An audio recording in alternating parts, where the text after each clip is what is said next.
Alors j'ai travaillé 10 ans en consultation de mémoire avec Bruno Dubois ici, et je suis partie ensuite travailler 10 ans à Genève en milieu psychiatrique en tant que responsable de programme de soins pour les patients atteints de troubles cognitifs et hospitalisés en psychiatrie. Pour revenir ici, dans le projet de l'Institut de la mémoire et de la maladie d'Alzheimer. Donc effectivement, ça m'a permis de voir un peu la différence 10 ans après, revenant sur le site, de la population qui vient en consultation, avec des gens qui consultent beaucoup plus tôt, qui sont inquiets pour leur mémoire, qui sont dans une démarche préventive. Et effectivement, ça pose une question par rapport à ce qu'on peut offrir à ce questionnement. Est-ce que finalement, quand on prend la maladie très tôt, bien sûr, ça a un avantage sur le plan préventif, sur le plan de la recherche pour pouvoir développer des médicaments, mais en termes de perspective de vie qu'on offre à ces patients, en termes de questionnement aussi sur nous-mêmes, c'est-à-dire que quelle est, nous, notre image de la maladie et comment on va pouvoir accompagner cette personne de façon aussi très tôt dans ce vécu avec la maladie. Je me souviens d'une phrase comme ça d'un patient que j'avais vu en consultation qui m'avait interpellée beaucoup. Il m'avait dit « Y a-t-il une vie sans savoir ?»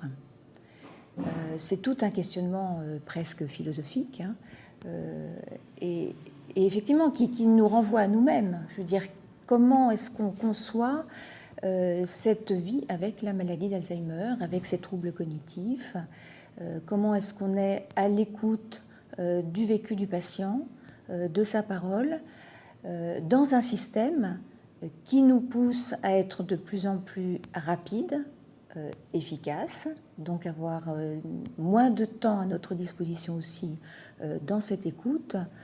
C'est sûr que dans un suivi, on a cette possibilité de suivi clinique des patients, mais on a aussi beaucoup d'interventions qui sont ponctuelles, qui sont très brèves, dans des bilans diagnostiques, en hôpital de jour, en consultation, etc.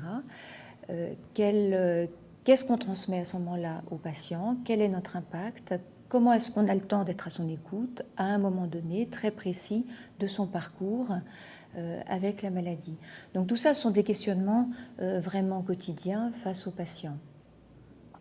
Alors pour reprendre peut-être ce vécu du patient, est-ce que effectivement, quand il s'interroge sur la maladie, qu'est-ce qu'il peut dire, lui, de ses oublis, de ses manquements de mémoire, de cette perte de contrôle, finalement, face à son existence, parce qu'il sent bien que les autres prennent des décisions à sa place, commencent à intervenir un peu plus dans sa vie. Certains patients parlent de la maladie en termes de dégringolade des cellules du cerveau, en termes de mon cerveau, mes neurones foutent le camp. Comment ça rentre en résonance aussi avec nos propres perceptions de la maladie, et comment est-ce qu'on peut être assez rassurant pour leur permettre d'avancer dans ce quotidien avec la maladie. C'est vrai que on a l'habitude de penser que les patients débutant une maladie d'Alzheimer sont anosognosiques, donc ne sont pas conscients complètement de leurs troubles de mémoire. En réalité, c'est un phénomène qui est assez complexe, qui touche effectivement, peut toucher certains secteurs de conscience. Je ne suis pas malade, je n'ai pas besoin de traitement, mais par contre, certains patients peuvent être tout à fait conscients du poids qu'ils représentent pour les autres, du changement de la relation avec l'autre. Et c'est important donc de pouvoir accéder à ce type aussi de vécu et de ressenti du patient pour pouvoir travailler avec lui, élaborer autour des difficultés qu'il rencontre. Alors ces différences sont certainement très complexes, à la fois dépendantes de la nature des lésions cérébrales, de leur localisation, mais aussi probablement à des facteurs psychologiques qui sont associés, donc des mécanismes de mise à distance de la maladie, des mécanismes de déni de la maladie. L'un et l'autre peuvent cohabiter, à la fois les facteurs neurologiques lésionnels, mais également les facteurs psychologiques et psychodynamiques.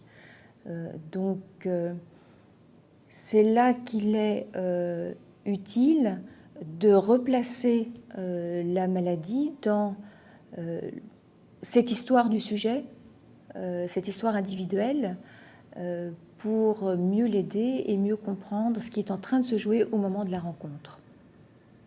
Parce que quand on voit le patient pour la première fois, quand on le revoit ensuite, il y a déjà toute une histoire avec les troubles qui a commencé, déjà des interrogations, et il est important pour moi de respecter aussi ce temps de l'interrogation, ce temps du malade, ce temps de la famille, et non pas d'imposer aussi notre temps à nous dans le diagnostic ou dans une réponse qui peut être trop hâtive ou venir à contre-temps.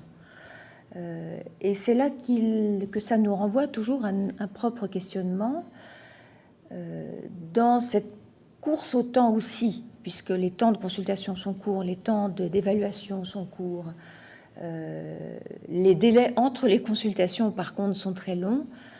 Comment est-ce qu'on s'adapte et comment est-ce qu'on est suffisamment attentif à l'autre pour pouvoir justement respecter le moment où il en est lui et non pas lui imposer notre moment à nous et notre interrogation à nous. Ça, c'est très important, à mon avis, dans les temps d'annonce diagnostique, pour respecter aussi la maturation du questionnement et être au plus près des questions qui émergent ou des questions qui n'émergent pas, justement, de ce qu'on ne veut pas entendre, de ce qu'on peut entendre ou ce qu'on ne peut pas entendre à ce moment-là. Avec une élaboration ensuite dans le temps, un suivi qui est très important. J'imagine que certains patients viennent parce qu'ils sont inquiets, puis c'est fondé, effectivement, il y a des problèmes, mais il y a aussi une histoire psy, je veux dire psy dans le sens, je pense plutôt à la psychanalyse. Et donc, comment dirais-je, les arguments se sont déplacés. C'est-à-dire que les conflits qui surgissent parce que on perd la mémoire, parce que bon, en fait, cette perte de mémoire, disons, devient le bon prétexte, le prétexte parfait pour justement peut-être changer la relation qui ne pouvait pas changer avant parce qu'on ne pouvait pas en parler. Enfin, ça se passe là. Or, étrangement, ça ne se passe pas au bon endroit et ça aurait dû se passer avant. Enfin, ça aurait dû... on règle ses comptes, entre guillemets, ou disons, on se met peut-être à aborder certains problèmes, alors que ça surgit à cause de la maladie. Mais c'est pas lié à la maladie. Vous voyez. Alors, ça, on a l'habitude de le voir dans les situations de crise, de décompensation, finalement, d'un équilibre qui s'était fait auparavant, avec des conflits relationnels ou intrapsychiques qui étaient sous-jacents, mais relativement contrôlés, avec des fluctuations. sur le plan relationnel ou sur le plan individuel, et puis le problème de mémoire ou un événement particulier qui peut être l'annonce du diagnostic, qui peut être un soutien qui était très présent qui devient défaillant, qui peut être une hospitalisation ou que sais-je, un événement particulier fait que cet équilibre qui était trouvé tout d'un coup se rompt et qu'il y a émergence de symptômes avec angoisse, avec les conflits qui sont réactivés et une rupture finalement de cet équilibre qui était trouvé avant et qui amène à consulter en urgence ou à recourir au système de santé en urgence. Donc le travail à ce moment-là est effectivement de pouvoir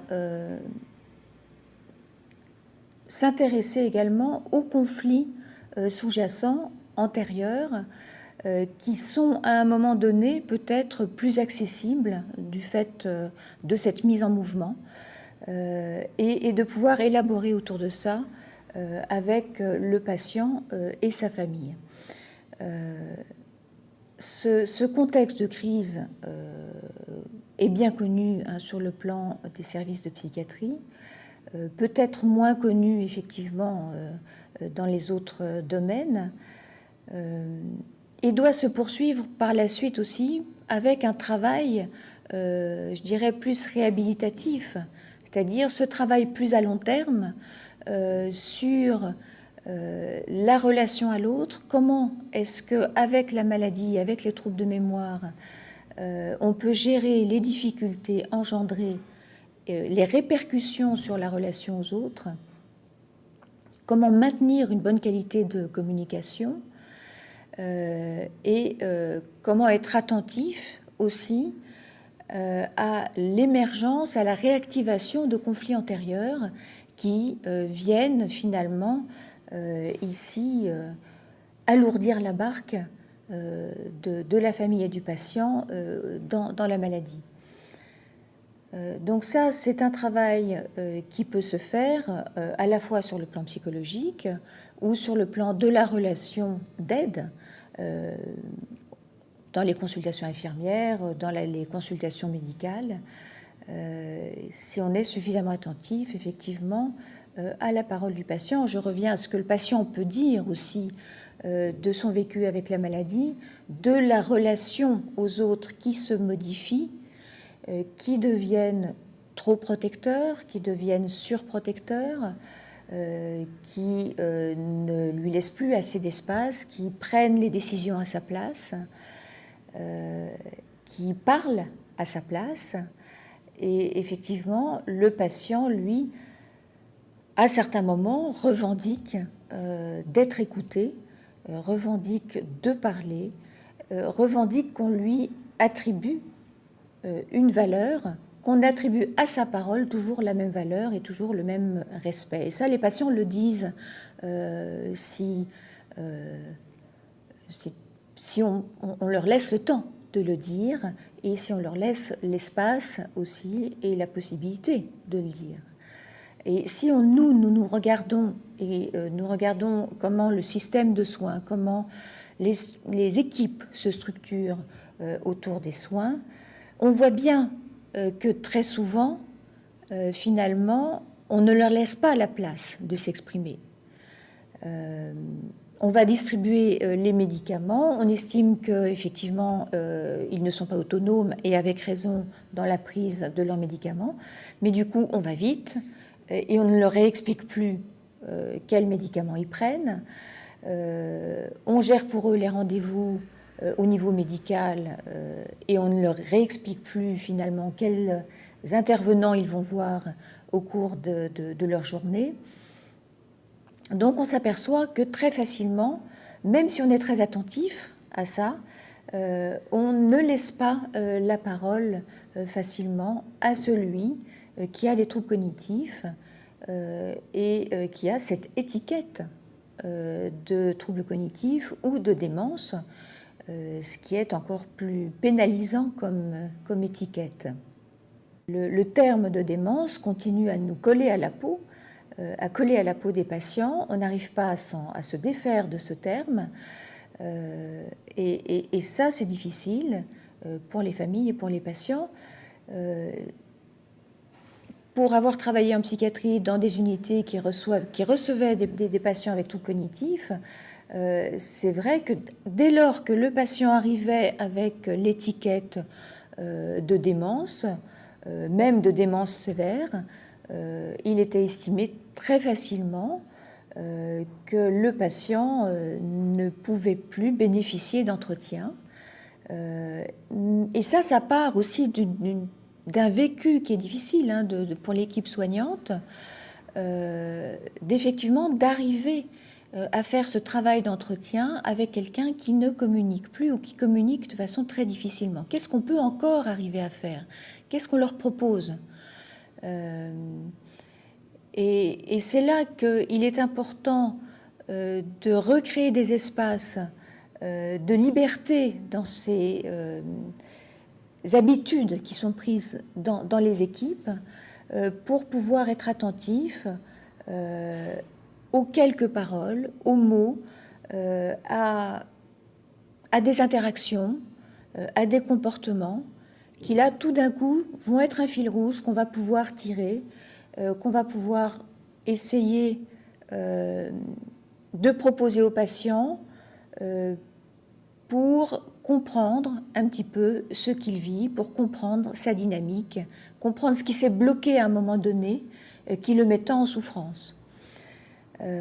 Parce que effectivement, tout le travail est de pouvoir l'aider à mieux comprendre ce qui est en train de se passer autour de lui, en lui, pour à nouveau pouvoir réinvestir le temps présent, réinvestir sa vie, réinvestir éventuellement un projet.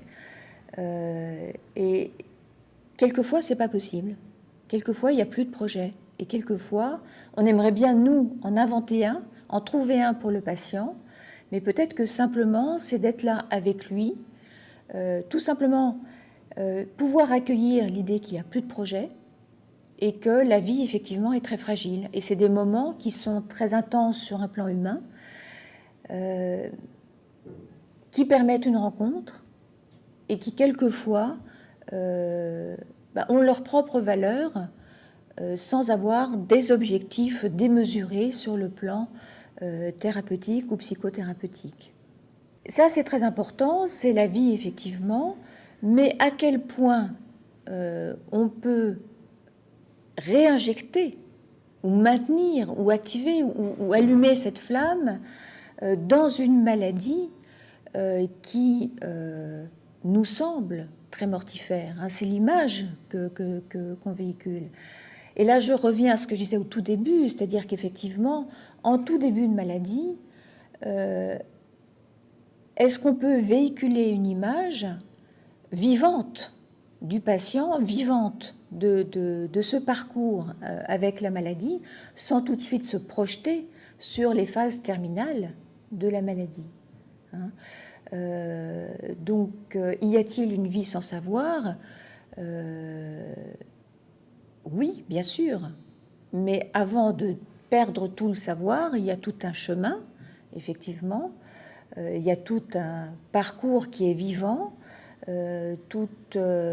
finalement un apprentissage avec la maladie, et je pense que le patient est non pas démuni ou en voie de régression, mais est quelqu'un qui est riche d'une expérience avec la maladie, d'une expérience que nous ne connaissons pas. Et il nous apprend énormément, finalement, sur la vie, sur nous-mêmes, sur notre capacité aussi à accueillir ces interrogations. Est-ce que vous pensez que, au-delà de nos pratiques, hein, disons, est-ce que ça réinterroge énormément de choses, c'est-à-dire notre façon de penser, notre façon de... Il y a même du culturel là-dedans, je veux dire, façon d'aborder les interdits, l'inconscient, le surmoi, enfin pour le dire très très vite, mais c'est une image, ils se mettent à travailler son filet. ils se mettent, il y a plus, alors évidemment c'est beaucoup plus compliqué que ça, mais comme vous disiez, dans les mécanismes de défense, mais qui sont nécessaires, qui sont fondamentaux, nous aussi on a des tas de mécanismes de défense, il y a quand même, éventuellement, hein, d'ailleurs ce n'est pas toujours le cas, mais il y a éventuellement, c'est éventuellement une bonne réponse. Prendre les choses, être dans un déni assez mortifère, agressif, bon, c'est une chose, être dans un déni... il y a un déni protecteur. Voilà, il y a un déni protecteur qui se joue dans la rigolade, dans la plaisanterie, et ça, c'est bien, enfin, je veux dire... Il y a des mécanismes de défense qui sont protecteurs, il y a des mécanismes de défense qui bloquent, qui font souffrir. Il y a aussi beaucoup de stratégies d'adaptation que les patients mettent en œuvre, et qui sont formidables. Maintenant, effectivement, ça pose beaucoup de questions sur un plan philosophique, personnel, culturel, comme vous le disiez, mais je crois que sans aller jusque-là, ça nous renvoie, nous, à une authenticité face, effectivement, aux patients et à ce qu'ils traversent, et dans la relation. C'est-à-dire que vraiment, ça, je pense que c'est une maladie qui nous pousse vraiment à ce rapport authentique. Sinon, c'est très difficile. Je pense d'ailleurs que les patients eux-mêmes sont remarquablement authentiques dans ce qu'ils traversent. Et que c'est probablement aussi ce qui nous attache, nous soignants, dans cette relation au patient. C'est un parcours qui n'est pas facile. Loin de là. Et est-ce que nous-mêmes, nous sommes assez conscients, parce qu'on parle des mécanismes de stratégie d'adaptation, des mécanismes de défense du patient, mais est-ce que nous-mêmes, nous sommes assez conscients de nos propres stratégies d'adaptation et de nos propres mécanismes de défense aussi, face à cette réalité que personne n'a envie de traverser. Donc être conscient de ça, c'est important. Donc avoir aussi du temps pour y réfléchir. Et ça, c'est vraiment un problème actuel, et je pense... il faudra un jour ou l'autre qu'on s'y attache dans le système de soins qui nous est proposé. Et d'autre part, être conscient des mécanismes de défense, être conscient de notre position à nous, être conscient du rôle et de notre place qu'on joue là face au patient. Est-ce qu'on est là pour représenter le patient ? Est-ce qu'on est là pour finalement représenter la famille? Est-ce qu'on est là pour représenter la société qui veut se protéger d'un patient avec des troubles du comportement? Quel rôle on joue là, à ce moment-là? Quelle est notre place? Quels enjeux on agit aussi? Ça, c'est une question qu'on se pose très fréquemment, notamment dans les décisions très difficiles de mise en institution. Quand il faut qu'une équipe évalue la capacité du patient à rentrer à domicile, est-ce que effectivement il est autonome ou pas? Qu'est-ce que cette équipe agit dans cette évaluation? Quelle place elle laisse au patient? Quelles sont les dynamiques en jeu au sein du système? Ça, c'est important. Il y a aussi une conscience qu'on doit avoir, c'est les modèles culturels, les modèles dont on hérite, modèles neurologiques, modèles psychiatriques, modèles gériatriques, gérontologiques. On a, nous aussi, été élevés, formés dans une culture qui sont des cultures qui sont très enrichissantes, qui sont des cultures qui sont quelquefois en conflit. Et la maladie d'Alzheimer est finalement aux confins de ces trois disciplines. Donc avec tout l'enrichissement que ça comporte, mais aussi le risque d'être un peu dans le no man's land entre ces disciplines, et que quelquefois on se renvoie la balle de choses qui sont un peu trop compliquées. Donc ça aussi, il faut qu'on en soit conscient dans les modèles, les représentations qu'on véhicule. Est-ce que j'ai une représentation très lésionnelle, donc qui risque de conduire à une vision très déficitaire de la maladie? Est-ce que j'ai une vision, au contraire, beaucoup plus du mouvement psychique et de ce qui se met en mouvement, et au risque de me heurter au roc du biologique, hein? C'est vrai qu'il y a cette réalité des lésions neuronales. Est-ce que effectivement, je vois le patient surtout dans son vieillissement et avec ce risque d'évolution vers les troubles cognitifs qui est plus ou moins admise avec l'âge. Donc tout ça, effectivement, c'est un mélange dont on hérite et dans lequel le patient va être pris. Donc quel type d'intervention on propose en fonction de ces modèles? Quelle liberté a le patient dans ce système qui présente différents modèles aussi? Absolument. Et là, je pense à... Est-ce que vous avez... Enfin, la question se pose culturellement, là aussi, d'une autre manière. C'est-à-dire que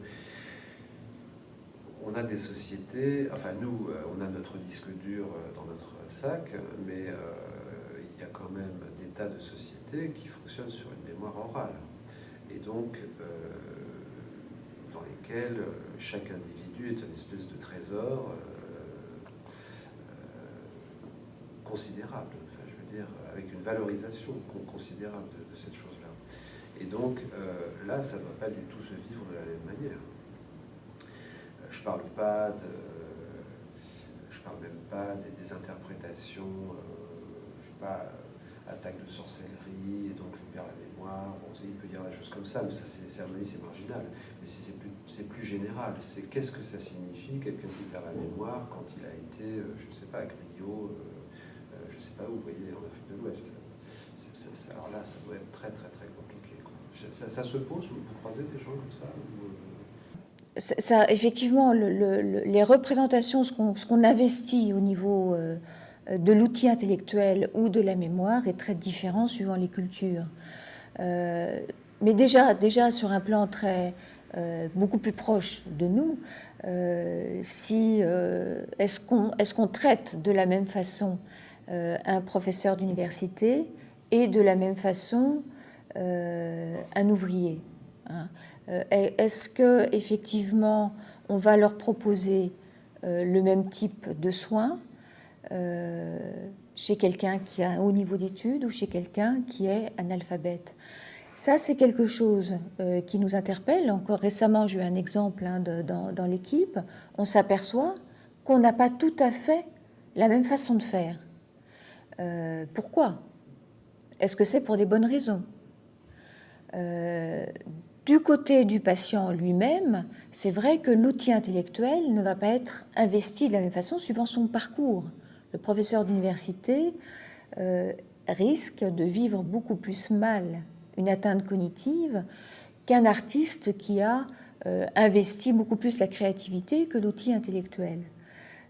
D'autant que cette créativité perdure beaucoup plus dans la maladie d'Alzheimer. Donc on voit bien qu'effectivement ces modèles autour de la mémoire, de ce qu'elle représente, de plus largement que la mémoire d'ailleurs aussi le langage, la communication, hein, parce qu'on parle essentiellement de la mémoire comme atteinte de la maladie d'Alzheimer, mais c'est quand même beaucoup une maladie de la communication.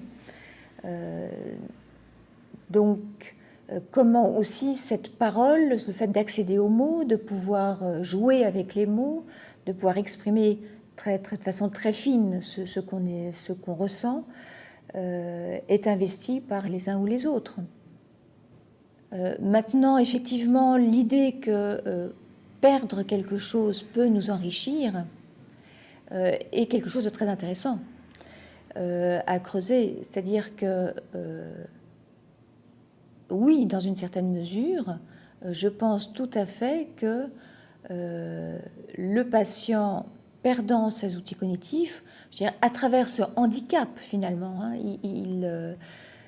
qui s'installe, renforce certaines stratégies, renforce certains aspects de sa personnalité et s'enrichit. Mais bon, pour pouvoir affirmer ça, c'est tout un travail sur soi, c'est tout un travail avec l'autre, de pouvoir changer ce regard sur un handicap qui nous prive de ce qu'on aimait faire, de ce qu'on pouvait faire, qui nous prive aussi de toute une histoire de nous-mêmes. Hein. Et on parle beaucoup dans la maladie d'Alzheimer de l'atteinte de l'identité, parce que oui, c'est une atteinte à l'image de soi. C'est une atteinte à l'image de soi, donc qui entraîne une souffrance. On n'a aucune envie hein, de devenir, ça les patients le disent, je deviens nul, je deviens moins que rien, je suis débile. Donc ça, c'est une souffrance, une blessure à l'image de soi. Dans quelle mesure c'est une atteinte à l'identité? Dans quelle mesure, effectivement, le patient peut avoir cette image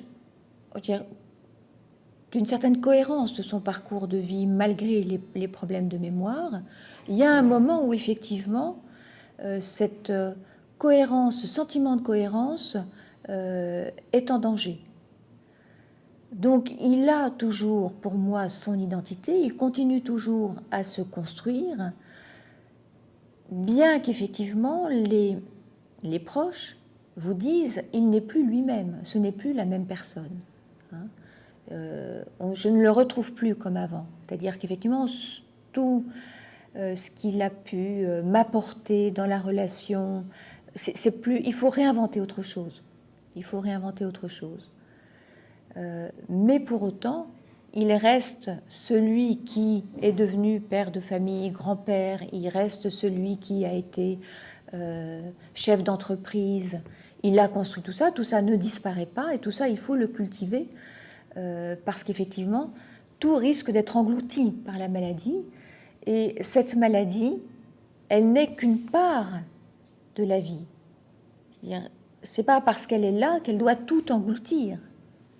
Et ça, il faut effectivement être très vigilant à ça avec le patient, à pouvoir élaborer autour de ça, il y a une part de soi qui reste non atteinte par la maladie. Hein, et de pouvoir effectivement limiter cet effet ravageur de la maladie pour effectivement affirmer, dire, se sentir, exister malgré ce handicap, avec ce handicap. Mais là, on touche finalement quelque chose qui est un champ partagé avec beaucoup de maladies chroniques handicapantes. Ce qui est particulier là, c'est que ça touche la cognition, ça touche les capacités intellectuelles. Donc c'est moins visible peut-être sur le plan du handicap, donc plus difficile peut-être à gérer au niveau individuel et relationnel. Et là aussi, c'est peut-être, on peut s'interroger sur les modèles culturels qui font que c'est beaucoup plus difficile d'annoncer une maladie qui touche la cognition que d'annoncer une maladie qui va toucher la motricité ou les aspects plus voilà, du corps autrement. Maintenant, oui, la proportion sans doute de personnes inquiètes par rapport à leur mémoire augmente du fait d'une part de la médiatisation de la maladie, donc on connaît mieux, donc on est beaucoup plus dans des mesures préventives, et ça c'est bien. Et puis du fait aussi d'autres facteurs de souffrance au travail, de souffrance personnelle liée à la crise et qui s'exprimeront plus par une plainte mnésique que par d'autres plaintes plus éventuellement directement dépressives ou allant directement chez le psychologue ou le psychiatre. Et ça fait partie aussi, je pense, d'une évolution actuelle. Et ce qu'on peut se poser comme question plus sur un plan éthique, c'est dans quelle mesure, effectivement, d'aller toujours de façon plus précoce est vraiment un plus par rapport à la population générale. Certainement un plus par rapport à la recherche, ça c'est très important, mais un plus par rapport à la population générale, la question peut peut-être se poser aussi d'ailleurs en termes de coût de la santé. Paradoxalement d'ailleurs, effectivement, il reste toujours des patients qui viennent consulter assez tardivement. Hein, notamment les patients, les sujets jeunes atteints de la maladie, parce qu'il y a beaucoup plus d'errance au niveau du diagnostic. Donc il y a toujours effectivement un effort à faire d'information sur cette maladie qui reste important, mais peut-être pas, ça mais je veux dire, c'est un grand point d'interrogation. Hein. Est-ce qu'il faut effectivement alerter autant tous les sujets de 60-70 ans retraités par rapport à des tests de dépistage sur la mémoire. Voilà, ça c'est une question qu'on peut se poser. Je pense bien distinguer aussi les intérêts qu'on a pour la recherche et puis les intérêts du suivi clinique et de la population générale. Là aussi, hein, c'est une question... bon, je pense qu'il a été abordé dans d'autres entretiens que vous avez pu avoir, mais de notre positionnement, nous, individuel, hein, quand on propose une recherche à quelqu'un qui vient consulter, est-ce que nous nous sentons, nous, assez libres vis-à-vis de cette recherche? Quels sont, je veux dire, nos enjeux par rapport à ça, les enjeux de l'équipe? Toujours ce positionnement, voilà, est-ce que je suis au plus près de l'intérêt du patient et à son écoute, ou est-ce que finalement j'agis mes propres intérêts ou les intérêts de l'équipe quand je propose d'entrer dans un protocole de recherche?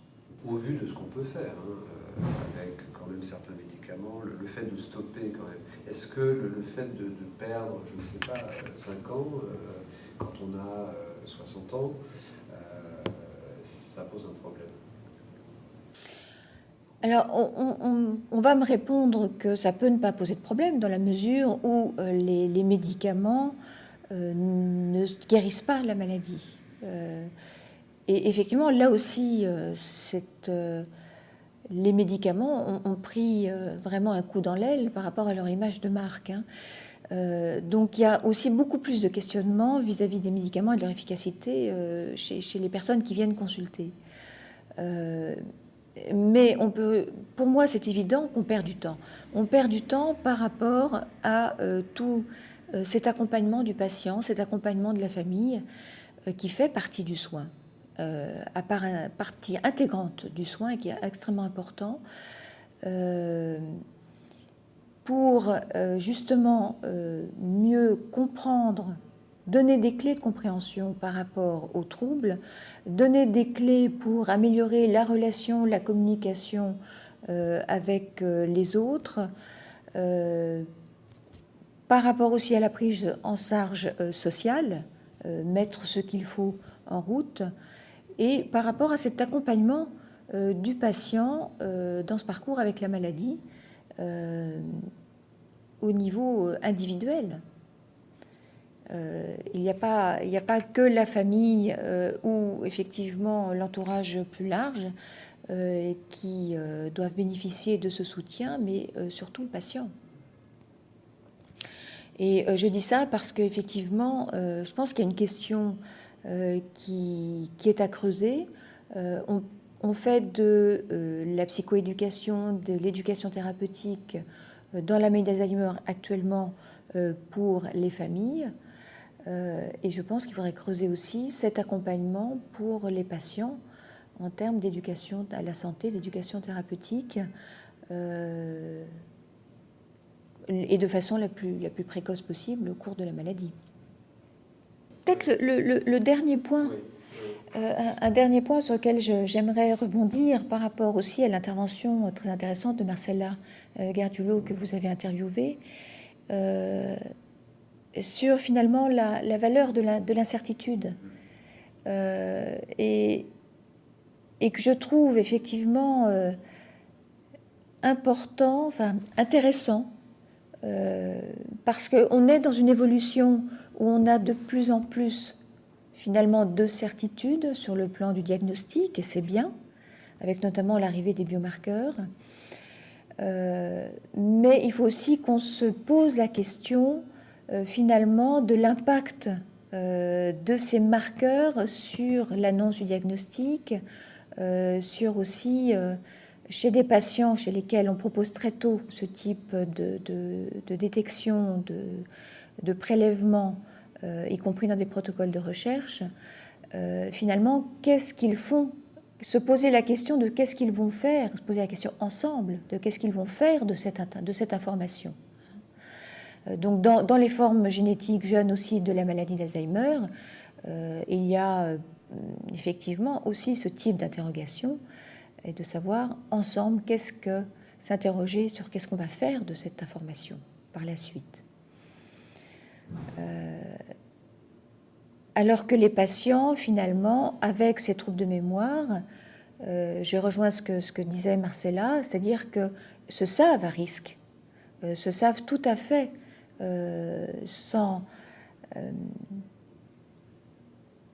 voilà, en se laissant une marge de manœuvre et d'incertitude, pas encore complètement pris dans ce diagnostic de maladie d'Alzheimer. En tout cas, je pense que pouvoir travailler avec le doute est important. Et là, je reviens sur une autre forme de doute, peut-être. Dans les équipes en psychiatrie, on me demandait très souvent de lever le doute sur tel ou tel comportement. Est-ce qu'il est lié à la maladie d'Alzheimer ou est-ce qu'il est d'origine psychopathologique?